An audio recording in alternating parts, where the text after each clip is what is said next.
Hey everyone! So whether you're living outside the European Union and dreaming of making the move, or you're already right here in Spain trying to navigate a shifting job market, you have undoubtedly heard the massive amount of buzz about the newly announced EU talent pool.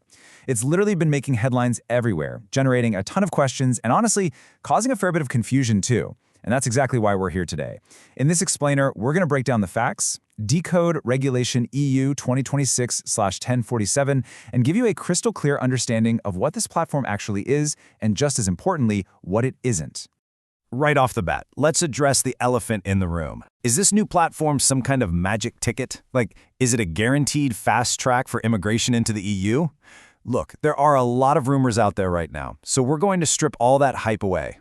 Today, we're doing a purely objective analysis based solely on the official regulatory texts. We'll look at the data, the exact legal framework published in May 2026, and just cut straight to the facts. Here is our quick roadmap for today. We're covering 5 key areas. 1. What is the talent pool? 2. Who is this platform for? 3. What this is not? 4. Built-in worker protections. And 5. The current status right here in Spain. Okay, let's dive right into Section 1. What exactly is the talent pool? So Regulation EU 2026/1047 officially establishes the EU talent pool. At its core, what the EU has created here is basically a giant digital matchmaking portal. Honestly, think of it kind of like a highly regulated dating app, but strictly for connecting non-EU residents with shortage jobs in participating states. It's a specialized tool that uses an automated system to suggest matches between the right talent and the right vacancies, really aiming to bridge that gap where European employers simply cannot find enough workers locally. Moving right along to Section 2. Who is this platform actually for?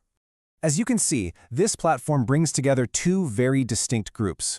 On the workers' side, we've got folks who are currently residing outside the European Union.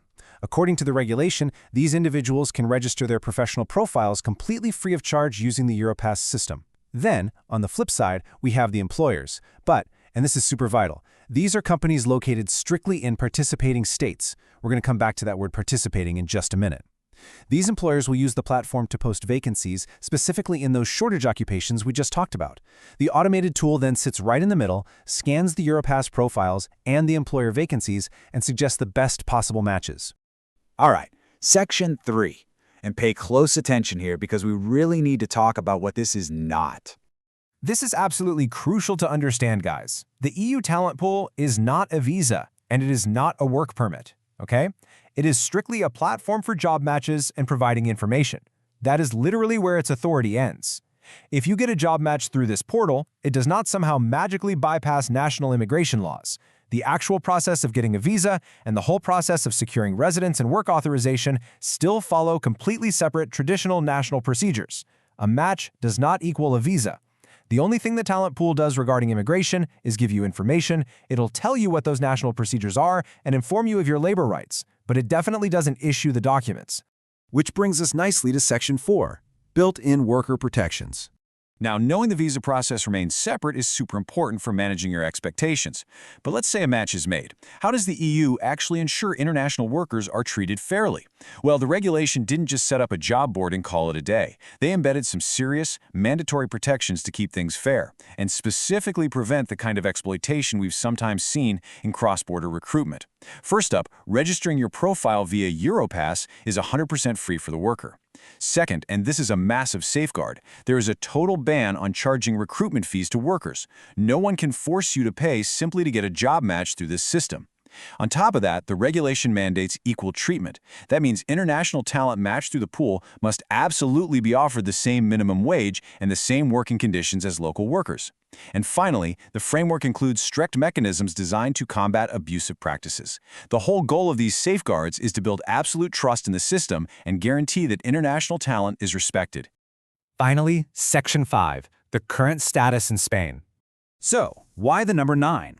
Well, this right here is the key to understanding the current timeline. According to the regulation published in May 2026, participation in the EU talent pool by any individual member state is completely voluntary. If a country decides it wants to use this matchmaking platform, it has to give 9 months' notice before joining. Because of this built-in waiting period and the voluntary nature of the whole system, Spain does not yet participate. So, even though the regulation itself is currently in force across the EU, Spain is not on the list of participating states right now.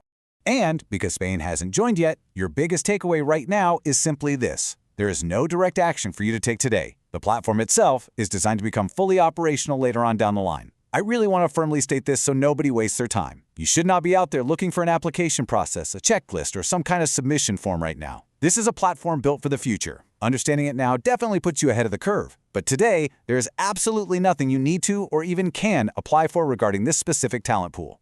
Now, as always, it's best to go straight to the source material yourself. Please remember that this explainer is meant as informational guidance to help you wrap your head around the structure of the new regulation. It is not legal advice. For your own protection and to stay updated on when and if countries like Spain decide to opt in, always verify the official legal texts. You can easily find the exact details by looking up the official source document, DOUE-L-2026-80690, or by checking the Spanish government's official bulletin at bo.es. All in all, it's a fascinating piece of legislation, isn't it? It really tries to modernize how talent crosses borders, even while keeping those traditional visa systems fully intact. But it does make you wonder, once this platform is fully operational and more member states put in their 9 months notice to join, how is this kind of automated digital matchmaking going to reshape the future of global work? Will it seamlessly solve Europe's labor shortages? Or is separating the job matching from the visa processing just going to create a whole new set of bottlenecks? It's a massive shift in how we think about international labor mobility for sure, and it's definitely something we'll be keeping a very close eye on. Thanks for joining me to decode this today, and keep learning. That was a quick overview. On our website you'll find step-by-step guides to many procedures, the Padrón, the health card, the NIE, the TIE, legalization, and more. The link is in the description. And if you get stuck, message our Telegram bot. We'll walk you through for free, step by step.